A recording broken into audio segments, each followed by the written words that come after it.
pang regalo para sa Mother's Day bukas. Meron kasi nakita maganda dito. Sakto-sakto pagka may problema sa pambibili. Madali lang, wala ka hirap-hirap. Tapos consumable po kayo pa.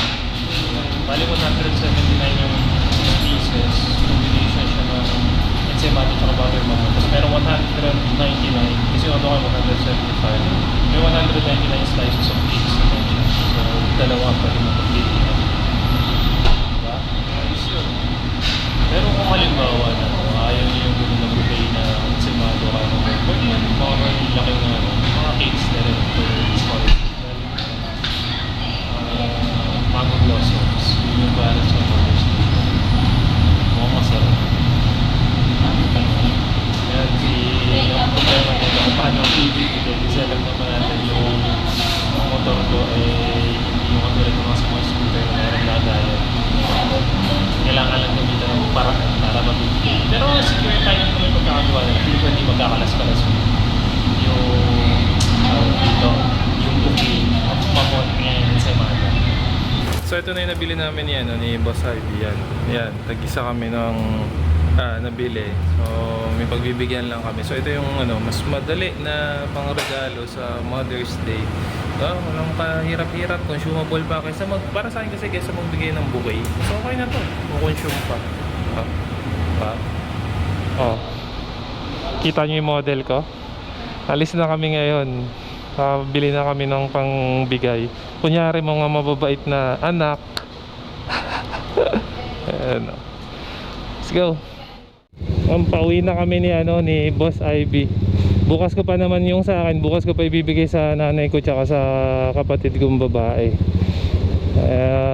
Kita-kits na lang bukas kung paano ko bibitbitin. Well anyways kasi yung pagbibigay naman hindi naman kailangan na sobrang magastos o ako nabitan ko lang kasi nung nakita ko yan sa page nung Red Ribbon.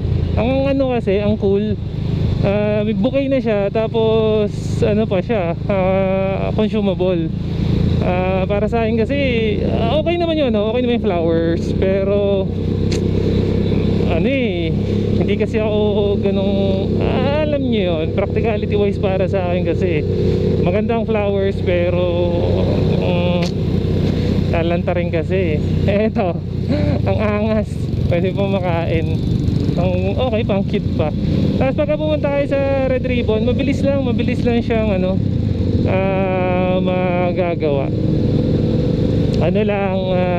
Saglit lang din kami na gintay ni Boss Ivy. Tumambay-tambay kami, tumingin-tingin kami ng mga cakes nila doon. Konting kwentuhan. Kita-kits na lang tayo bukas pag dadaling ko na doon sa airmats ko tsaka doon sa kapatid ko yung pang Mother's Day ko sa kanila. Good morning. Gaya ng sabi ko kagabi, ngayon ko dadalhin sa bahay namin yung bouquet ng ensaymada tsaka mamon para doon sa nanay ko tsaka doon sa utol ko. So today is Mother's Day. Happy Mother's Day sa lahat ng mga nanay dyan.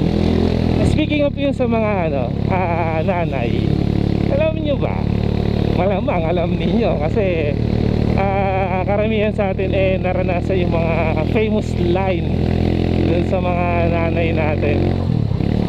Well, usually kalimitan, lalo na yung mga bata 90s, mga famous line ng nanay. Iba nga dyan, nagamit na rin ng nanay ko for example, ano akala nyo sa akin? Tumatay ng pera. Tapos yung pagka nawala mo, kunyari inutusan ka, nawala, o kaya may pinapahanap sa'yo, hindi mo makita, sabihin, pagka dumating yung tatay mo, makikita mo yung hinahanap mo. Ganong linyahan. Tapos ewan ka, mother do has their own instinct. Kasi nanay ko nga alam niya kung aalis ako o tatambay lang ako sa kanto. Kasi tatanungin niya ako, saan ka pupunta? Okay, saan ka pupunta na naman? Kaya tapos yung kapag anong oras na, asan ka na naman? Marami talaga mga famous line yung mga nanay.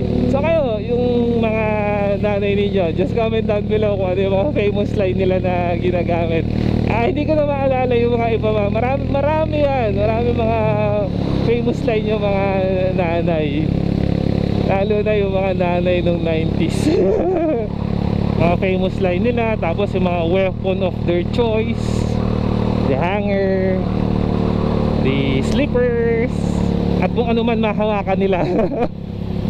Pero karamihan ng mga nanay, kahit gaano ka-consume yan sa mga anak nila, at the end of the day, hindi rin talaga kaya tayong tiisin ng mga nanay natin eh.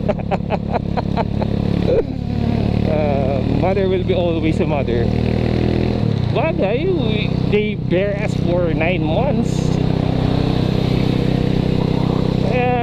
Even for this single day, let's appreciate them. Actually, dapat nga hindi lang sa araw na to eh. Pero but this is their special day also, aside from their birthday or so whatsoever. And yung sabi ko kagabi, even the smallest thing eh ma-appreciate nila yan. Ano man ibibigay, even wala kang ibibigay, just greet them, hug them. It will be a big impact for them. Diba? Dito marami nagtitinda rin ng mga flowers na pwede ibigay dun sa sa mga mothers. Lalo na siguro mamaya ngayon kasi maaga pa pero ang sakit na sa balat nung araw. Siguro hanggang dito na lang itong random vlog ko na to kasi doon pa ako dun sa gasoline station, pagas muna ako. But I just wanted to greet everyone dahil nga ngayon Mother's Day. Happy Mother's Day. Peace and signing out. Ciao.